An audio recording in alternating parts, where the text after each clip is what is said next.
Hey everybody, so today I wanted to address something that's always bothered me ever since I moved out here to Utah about 5 years ago. Um, Before I lived here, I grew up in New York, and honestly, I never thought much about the Jazz.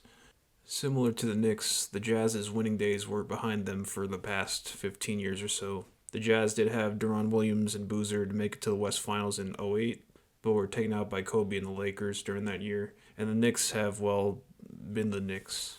It didn't take long for me to hear stories about the Jazz's fans and how they treated opposing players, and how Utah got the stigma for being a racist place, how they have the most hostile fans, and how free agents should avoid this place at all costs. Some of the stories that stuck out to me over the years were former Dallas Maverick Derek Harper turning down the opportunity to play in the finals with Stockton and Malone because he didn't want to live here. He famously said, and I quote, "You live in Utah." Laker great Derek Fisher also played with the Jazz during the '06-'07 season, when at the time his 11-month-old daughter was just diagnosed with a rare form of eye cancer. She needed emergency surgery and chemo in a hospital in New York City, but during Game 2 of their playoff series against the Golden State Warriors, Fisher returned to Salt Lake after his daughter's surgery with Deron Williams in foul trouble and with little bench depth to help them out at the guard spot. Fisher returned triumphantly to help the Jazz with some solid defense, and he also drained a pivotal three to help the Jazz win that game. Fisher would ask to be released from his contract with the Jazz following their elimination and from the playoffs. Fisher knew he couldn't keep flying back and forth to New York for his daughter's treatment and needed to be there for his family. The following season, Fisher re signed with his former team, the Lakers, and met the Jazz in the second round of the playoffs that season. Jazz fans booed the crap out of him after he helped them in the playoffs the year prior. There was even a disgruntled fan who covered his right eye and screamed at Fisher while he was on the foul line.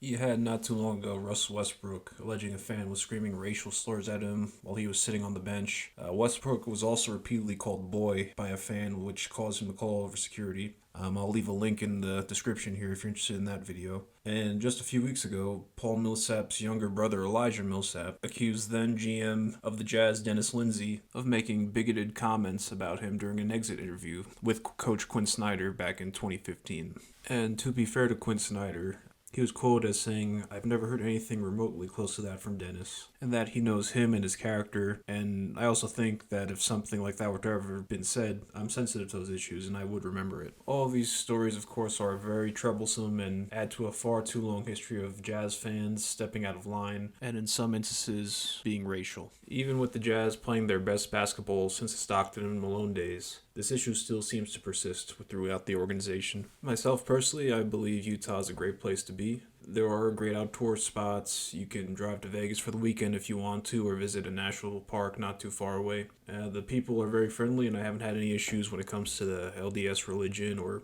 Mormons pushing beliefs onto others.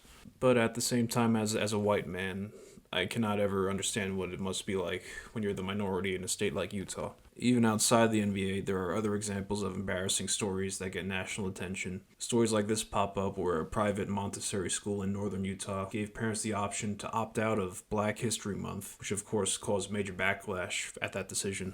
I love the NBA and the Jazz are my team, but if we truly don't want to be discounted in the media, if we want to remove that stigma of Jazz fans being a bunch of racists and they step beyond the lines, it takes everyone to do their part to not spread this hate throughout not just the NBA but in your communities. I'm really happy to have players like Gobert, Mitchell, and Conley who are prominent leaders and outspoken on racial issues like this. I believe we are heading in the right direction when it comes to addressing issues like this, but we are far from the finish line. It is good that we have, in the past 5 years or so, had our African American players commit to this team for the long term, having Gobert and Mitchell signing extensions and Mike Conley openly expressing his interest to stay in Utah. And hopefully they set the precedent for the Jazz to actually become a free agent destination someday. It'll never be in New York or Los Angeles, but a place where you know the system is great and they have real focus on development and teamwork, similar to the San Antonio Spurs of yesteryear. But let me know what you guys think down below and your experiences of being a Utah fan. If you made it this far, please consider subscribing and liking the video to help the channel grow, and I'll talk to you guys soon.